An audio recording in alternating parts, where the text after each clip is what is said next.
रात की तन्हाई अपने दामन में सन्नाटे की चादर ओढ़े हुए थी। आसमान पर हल्की हल्की बदली थी और दूर कहीं किसी मस्जिद के मीनार से अजान की धीमी सदा गूंज रही थी। यह वक्त था शहर की उस घड़ी का जब गली कूचों में वीरानी पसरी होती है, जब सिर्फ वही मुसाफिर बाहर होते हैं जिनके लिए सिर पर छत भी एक ख्वाब होती है। इसी वीरानी में एक तन्हा फकीर, जिसकी दाढ़ी सफेदी से ढक चुकी थी, जिसका जिस्म लरज रहा था और जिसके चेहरे पर जिंदगी के तूफानों के नक्श उभरे हुए थे, एक तंग गली के नुक्कड़ पर आकर ठहर गया। उसका बोसीदा लिबास हवा के झोंकों से फड़फड़ा रहा था और उसकी सूखी आंखें किसी ऐसे लम्हे की तलाश में थीं जो शायद उसकी भूख मिटा सके। उसने झोली में हाथ डाला, 3 पुराने सिक्के उसकी हथेली पर आकर ठहर गए। उसने ठंडी सांस भरी और इधर उधर निगाह दौड़ाई। उसके जिस्म में इतनी ताकत नहीं थी कि और आगे बढ़ सके। एक करीब ही टूटी फूटी मस्जिद थी जहां से किसी दरवेश की आवाज में तिलावत हो रही थी। वो वहीं दीवार के सहारे बैठ गया और अपने कांपते हाथ दुआ के लिए उठा दिए। या अल्लाह, अगर मेरी जिंदगी में कोई मकसद बाकी है तो मुझे आज का खाना अता कर दे। अगर मेरा सफर मुकम्मल हो गया तो मुझे अपने पास बुला ले। उसकी आवाज इतनी धीमी थी कि हवाओं में घुल गई। उस ही गली के दूसरे सिरे पर एक मासूम बच्चा जमीन पर बैठा था। उम्र मुश्किल से 7-8 साल होगी। उसके जिस्म पर एक पुरानी, जगह जगह से फटी हुई कमीज थी और उसके नंगे पैर ठंडी जमीन से लरज रहे थे। उसकी आंखों में थकान थी और चेहरे पर बेबसी। मगर उसकी गोद में एक मिट्टी का प्याला था जिसमें थोड़ा सा खाना रखा हुआ था। यह खाना भी उसने बड़ी मुश्किल से हासिल किया था। पूरा दिन उसने सड़कों पर घूमकर भीख मांगी थी, मगर किसी ने कुछ नहीं दिया था। आखिर शाम के वक्त एक नेक दिल बेकरार मां ने उसे यह खाना दे दिया था। अब जब उसके पास खाने का एक जरिया था, उसकी आंखों में हल्की सी चमक आ गई। उसने अपने सूखे होंठों पर जुबान फेरी और जैसे ही पहला निवाला उठाने लगा, उसकी नजर सामने बैठे फकीर पर पड़ी। फकीर की हालत देखकर बच्चे का दिल पसीज गया। उसके होंठ थरथराने लगे। वो कुछ लम्हे यूं ही ठहरा रहा जैसे किसी गहरे फैसले में पड़ा हो। फिर उसने मिट्टी के प्याले को अपने नन्हे हाथों में थामा और धीरे धीरे उस बूढ़े फकीर की तरफ बढ़ने लगा। फकीर ने सूखी आंखों से बच्चे को देखा। बच्चा उसकी तरफ बढ़ा और उसके सामने आकर रुक गया। बाबा, ये खा लो। उसकी मासूम आवाज में एक ऐसी लर्जिश थी जो किसी भी इंसान का कलेजा पिघला सकती थी। फकीर के होंठ कांपने लगे। उसकी आंखें छलक पड़ी। उसने कांपते हाथों से प्याला थामा, मगर वो खुद से एक सवाल कर रहा था, क्या वो इस बच्चे का हक मार सकता है? बेटा, तूने खाया? उसकी आवाज बमुश्किल निकली। बच्चे ने सिर झुका लिया। उसकी आंखों में आंसू थे, मगर उसने हौले से कहा, हां बाबा, मैं खा चुका हूं। फकीर समझ गया कि यह झूठ था, मगर यह झूठ किसी मजबूरी का नहीं, बल्कि किसी की भलाई के लिए कहा गया सच था। उसके कांपते हाथों ने अपनी झोली में पड़े 3 पुराने सिक्के निकाले और वो बच्चे की हथेली पर रख दिए। बेटा, ये ले, अल्लाह तुझे इससे 1000 गुना ज्यादा देगा। बच्चे ने सिक्कों को देखा और फिर मुस्कुराकर सिर झुका लिया। वो प्याला फकीर के हाथ में देकर चुपचाप वहां से हट गया। मगर जो लोग दूर खड़े थे वो इस मंजर को देखकर हंसने लगे। देखो, एक भूखा दूसरे भूखे को खिला रहा है। अरे, इस बच्चे ने फकीर पर एहसान कर दिया। लोग हंस रहे थे, मजाक उड़ा रहे थे, मगर उन्हें क्या पता था कि जिस लम्हे को वो हल्के में ले रहे हैं, उसी लम्हे में अल्लाह की रहमत बरसने वाली थी। फकीर ने उस खाने को उठाया और धीरे धीरे खाना शुरू किया। कई दिनों बाद उसका हल्का किसी लुकमे का स्वाद महसूस कर रहा था। उसकी आंखों से अश्क टपक रहे थे, मगर दिल में सिर्फ एक ही दुआ थी, या अल्लाह, इस बच्चे को हर मुश्किल से बचा, उसे हमेशा खुश रख। उस लम्हे जैसे ही उसने खाना खत्म किया, आसमान पर गहरे बादल घिराए। हल्की हल्की बूंदें गिरने लगीं। हवाओं में ठंडक आ गई। बच्चा अपने घर की तरफ बढ़ रहा था। वो एक टूटी फूटी झोपड़ी में रहता था, जहां उसकी मां उसका इंतजार कर रही थी। उनकी हालत भी उससे बेहतर नहीं थी, मगर आज उसके बेटे ने जो किया, उसका इनाम वो बहुत जल्द देखने वाली थी। अम्मी! बच्चा दौड़कर उसकी गोद में बैठ गया। उसकी आंखों में हल्की सी नमी थी, मगर उसके चेहरे पर एक अजीब सा सुकून था। बेटा, तू कहां था? तुझे खाना मिल गया? मां ने कमजोर आवाज में पूछा। बच्चा कुछ देर खामोश रहा, फिर हौले से मुस्कुराया। अम्मी, मैंने वो खाना किसी और को दे दिया। मां के चेहरे पर एक ताज्जुब भरी उदासी फैल गई। बेटा, तू भी तो भूखा था, फिर तूने अपना हक्का क्यों किसी और को दे दिया? बच्चे ने धीरे से अपनी मां की हथेली में वो 3 सिक्के रख दिए जो फकीर ने उसे दिए थे। अम्मी, वो बाबा बहुत भूखे थे। मैंने सोचा अगर मैं एक बार और भूखा रह लूं तो शायद अल्लाह मुझे कुछ और अच्छा अता कर दे। मां की आंखें भर आईं। उसने बेटे को सीने से लगा लिया।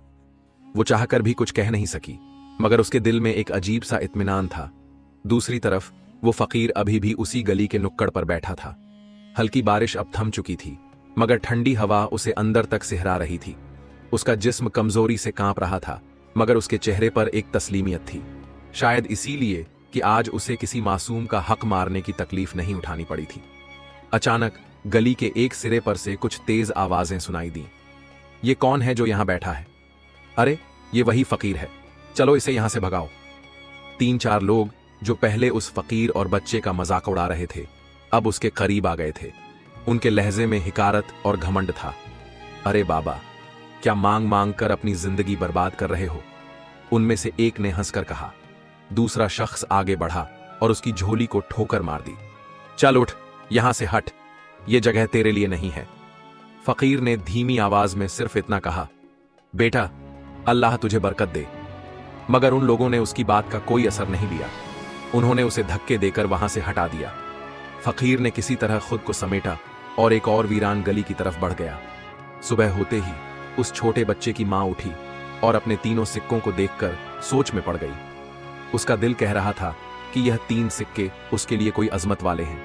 अचानक दरवाजे पर किसी ने दस्तक दी। कौन है? मां ने कांपती आवाज में पूछा।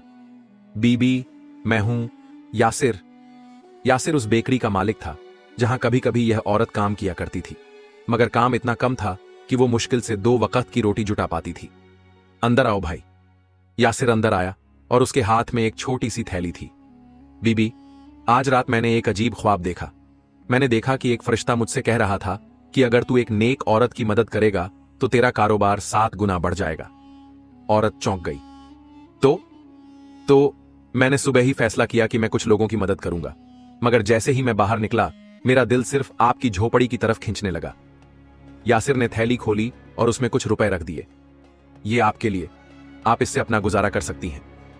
औरत की आंखों में आंसू आ गए। लेकिन भाई, ये तो बहुत ज्यादा है। यासिर हल्का सा मुस्कुराया। बीबी, मैंने सुना है जब कोई किसी को अल्लाह की राह में देता है तो अल्लाह उसे सैकड़ों गुना बढ़ाकर लौटाता है। बच्चा खामोशी से अपनी मां की गोद में छुप गया। उसके मासूम दिल को समझ नहीं आ रहा था कि यह सब कैसे हो रहा है, लेकिन यह बरकत का सिर्फ आगाज था। दूसरी तरफ वो लोग जो फकीर का मजाका उड़ा रहे थे, उनकी जिंदगी में अजीब से हादसे होने लगे।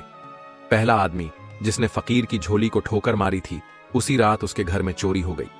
उसके सारे पैसे और कीमती चीजें कोई उठा ले गया। दूसरे आदमी जिसने फकीर को धक्का दिया था, उसकी दुकान में आग लग गई और सब कुछ जलकर राख हो गया। तीसरा आदमी जो सबसे ज्यादा हंस रहा था, उसकी बीवी बीमार पड़ गई और हकीमों ने कह दिया कि उसका इलाज बहुत मुश्किल है। तीनों आदमी अगले दिन एक दूसरे से मिले तो उनके चेहरे पर हवाइयां उड़ रही थीं।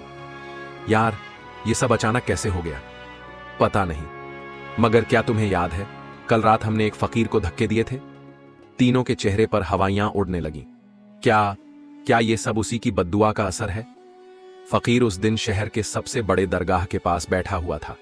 उसकी आंखें बंद थीं और उसके होंठों से जिक्र की सदा बुलंद हो रही थीं। अचानक एक शख्स उसके पास आया। बाबा, क्या आप मुझे माफ कर सकते हैं? फकीर ने अपनी आंखें खोलीं और सामने उन तीनों आदमियों को खड़ा देखा जो उसे कल धक्के देकर निकाल चुके थे। बाबा, हमें माफ कर दो, हमसे बहुत बड़ी गलती हुई है। फकीर के होंठों पर एक हल्की मुस्कान उभर आई। उसने अपना हाथ उठाया और कहा, अल्लाह रहम वाला है, अगर तुमने तौबा कर ली तो वह भी तुम्हें माफ कर देगा। तीनों आदमियों की आंखों से आंसू बह निकले। अल्लाह का इंसाफ हर चीज पर भारी होता है। उधर वो बच्चा जो कल रात अपनी मां के पास सिक्के लेकर लौटा था, अब सुबह उठकर मस्जिद जाने के लिए तैयार हो रहा था। उसकी मां के चेहरे पर भी हल्की सी राहत थी, मगर दुनिया में किसी की आजमाइश इतनी जल्दी खत्म नहीं होती। जैसे ही बच्चा दरवाजे से बाहर निकला, उसने देखा कि गली में कुछ लोग खड़े हैं। वो आपस में किसी चीज पर बहस कर रहे थे। क्या हुआ? बच्चे ने धीरे से पूछा। एक आदमी ने उसकी तरफ देखा और गुस्से से कहा, तेरी मां पर इल्जाम लगा है कि उसने चोरी की है। बच्चे के पैरों तले जमीन खिसक गई। चोरी? हां, यासिर जो तेरी मां की मदद के लिए पैसे लाया था, उसने कहा कि ये सब उसे रात एक अजनबी ने दिए थे, मगर जब उसने बाजार में अपने दोस्त से पूछा तो पता चला कि उसके पैसे चोरी हो चुके थे और वही रकम तेरी मां के पास से मिली। बच्चे की आंखों में आंसू आ गए। नहीं, मेरी मां ने कुछ नहीं किया, मगर गली के लोग अंधे हो चुके थे। उन्होंने बच्ची की मां को घसीट कर घर से बाहर निकाला और चिल्लाने लगे, इसे सजा मिलनी चाहिए, चोर को बख्शा नहीं जाएगा। बच्चा रोता रहा मगर कोई नहीं रुका। उसी वक्त वो फकीर वहां आ पहुंचा। उसकी आंखों में एक अजीब सी चमक थी। उसने लोगों की भीड़ को देखा और धीरे धीरे आगे बढ़ा। रुको! उसकी आवाज में एक अजीब सा असर था। सब लोग ठहर गए। क्या तुमने इसे चोरी करते देखा? फकीर ने पूछा। लोग आपस में देखने लगे। नहीं, लेकिन यासिर के पैसे इसी के पास से मिले हैं। फकीर ने यासिर की तरफ देखा। बेटा, तुझे ये पैसे कहां से मिले थे? यासिर ने सोचा, फिर कहा, मुझे वो एक अजनबी ने दिए थे जिसका चेहरा मुझे ठीक से याद नहीं। फकीर ने हल्का सा मुस्कुराया। तो फिर यह कैसे साबित होता है कि वो पैसे इसी औरत ने चुराए थे? लोग खामोश हो गए। और अगर तुम्हारे इल्जाम झूठे निकले तो क्या तुमने सोचा है कि अल्लाह के दरबार में तुम्हारा क्या अंजाम होगा? लोगों के चेहरों का रंग उड़ गया। कुछ ही पलों में सबकी आंखों में पश्चाताप था। तभी गली के दूसरे सिरे से एक आदमी भागता हुआ आया। उसकी हालत खराब थी और उसकी आंखों में खौफ था। भाइयों, असली चोर पकड़ा गया! सबने उसकी तरफ देखा। कौन? बाजार के कोने पर एक आदमी पकड़ा गया जिसके पास यासिर के पैसे थे। वो किसी और से पैसे छीनकर भाग रहा था। जब लोगों ने उसे पकड़ लिया, गली में खामोशी छा गई। लोगों के चेहरों पर शर्मिंदगी फैल गई। उन्होंने बच्चे की मां से माफी मांगी और वहां से धीरे धीरे खिसकने लगे। मां की आंखों में आंसू थे, मगर उसने सिर्फ एक ही बात कही, अल्लाह सब देख रहा था। जब बच्चा घर लौटा तो उसकी मां ने उसके सिर पर हाथ फेरा। बेटा, सब्र हमेशा बड़ी नेमत लाता है। देख, तेरा दिया हुआ खाना फकीर के लिए था, मगर उसकी बदौलत आज हमारी इज्जत बच गई। बच्चे की आंखें चमक उठी। अम्मी, क्या यही बरकत होती है? मां हल्का सा मुस्कुराई। हां बेटा, और यह बरकत अभी पूरी तरह जाहिर नहीं हुई। अल्लाह की नेमत का असली मंजर अभी बाकी है। बच्चा अपनी मां के पहलू में सो रहा था, मगर उसकी मां की आंखों से नींद गायब थी। दिन भर जो कुछ हुआ वो उसके जहन में घूम रहा था। इल्जाम, बेइज्जती, लोगों का गुस्सा, सब कुछ, मगर साथ ही अल्लाह की रहमत का एहसास भी था। फकीर ने किस तरह उसकी मदद की थी, यह सोचकर उसकी आंखों से आंसू टपक पड़े। अल्लाह, तू ही हमारे हालात जानता है, हमें इस मुश्किल से निकाल दे। उधर वो बूढ़ा फकीर एक वीरान कोने में बैठा था। उसकी झोली खाली थी, मगर उसका दिल भरा हुआ था। उसने आसमान की तरफ देखा और हल्की आवाज में कहा, या अल्लाह, जब तू बरकत देता है तो साथ में इम्तिहान भी देता है। यह इम्तिहान कब खत्म होगा? अभी उसकी दुआ पूरी भी नहीं हुई थी कि अचानक किसी के तेज कदमों की आहट सुनाई दी। बाबा, बाबा! फकीर ने चौंक कर देखा। सामने वही 3 लोग खड़े थे जिन्होंने कल उसे धक्के दिए थे, मगर आज उनके चेहरे पर अजीब सी घबराहट थी। क्या हुआ बेटा? उनमें से एक ने कांपती आवाज में कहा। बाबा, हमारी जिंदगी तबाह हो रही है। कैसे? हमारे कारोबार डूब रहे हैं, हमारे घरों में बीमारियां फैल गई हैं, हमारी कोई भी दुआ कबूल नहीं हो रही। लगता है जैसे अल्लाह हमसे नाराज हो गया है। फकीर कुछ देर उन्हें देखता रहा, फिर हौले से बोला, अल्लाह किसी से नाराज नहीं होता बेटा, मगर जब इंसान जुल्म करता है तो उसकी सजा उसे मिलती है। तुमने किसी का दिल दुखाया था, अब तुम्हारे साथ वही हो रहा है। तीनों ने रोते हुए उसके पैर पकड़ लिए। बाबा, हमें माफ कर दो, हमें बता दो कि हम कैसे अल्लाह से अपनी गलती की माफी मांग सकते हैं। फकीर ने हल्की मुस्कान के साथ कहा, अगर तुम चाहते हो कि अल्लाह तुम्हें माफ कर दे तो तुम्हें वही करना होगा जो उस बच्चे ने किया था। अपना सब कुछ किसी और के लिए कुर्बान कर दो, बगैर किसी लालच के। तीनों आदमी एक दूसरे को देखने लगे।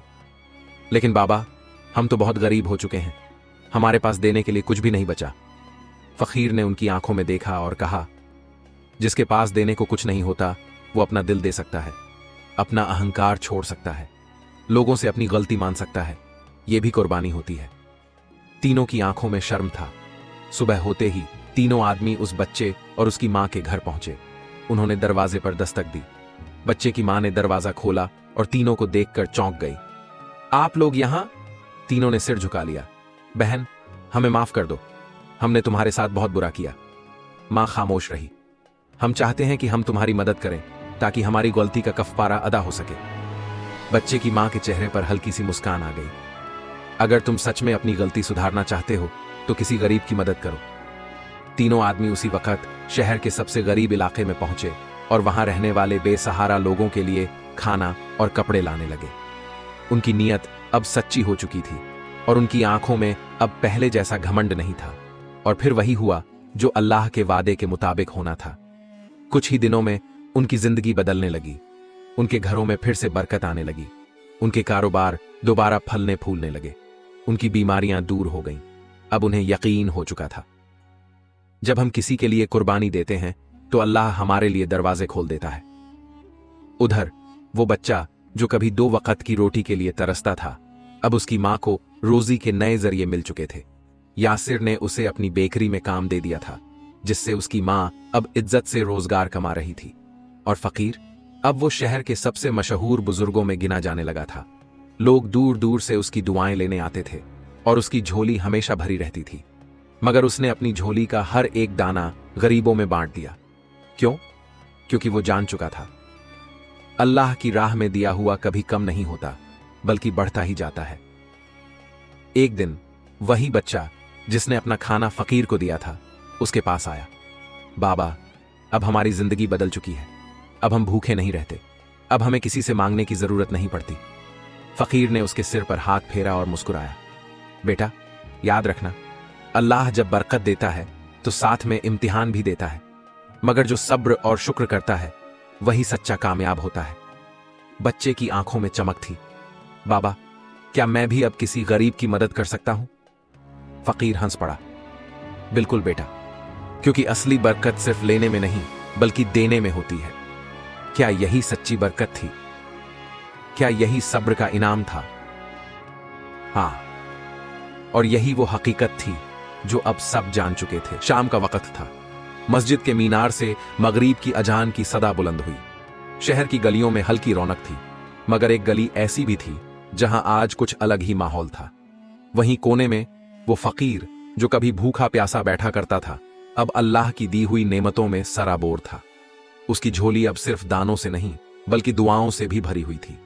उसके पास वो बच्चा बैठा था जिसने एक दिन अपनी भूख को नजरअंदाज करके अपना खाना उसे दिया था। आज इस बच्चे की मां के चेहरे पर सुकून था। उसके हाथ दुआओं से भरे हुए थे। और वहीं पास में वो 3 लोग भी मौजूद थे जिन्होंने कभी इस फकीर का मजाक उड़ाया था, मगर अब उनके दिलों में सिर्फ शर्म और पश्चाताप था। बाबा, हमने आपकी बात मान ली। हमने गरीबों की मदद शुरू कर दी और सच में हमारी जिंदगी बदल गई। फकीर हल्की मुस्कुराहट के साथ बोला, क्योंकि जब इंसान सिर्फ अपने लिए नहीं बल्कि दूसरों के लिए जीना सीख लेता है, तभी अल्लाह उसकी जिंदगी में बरकत डालता है। अचानक वही बच्चा जो अब पहले से ज्यादा समझदार हो चुका था, फकीर की तरफ देखकर बोला, बाबा, अगर बरकत देने से बढ़ती है तो क्या मैं भी अब किसी की मदद कर सकता हूं? फकीर ने प्यार से उसके सिर पर हाथ फेरा और कहा, बिल्कुल बेटा, याद रखो, जब तुम किसी के लिए कुर्बानी देते हो तो अल्लाह तुम्हें ऐसी जगह से देता है जहां से तुम सोच भी नहीं सकते। बच्चे की आंखों में चमक आ गई। तो बाबा, क्या मैं भी किसी भूखे को खाना खिला सकता हूं?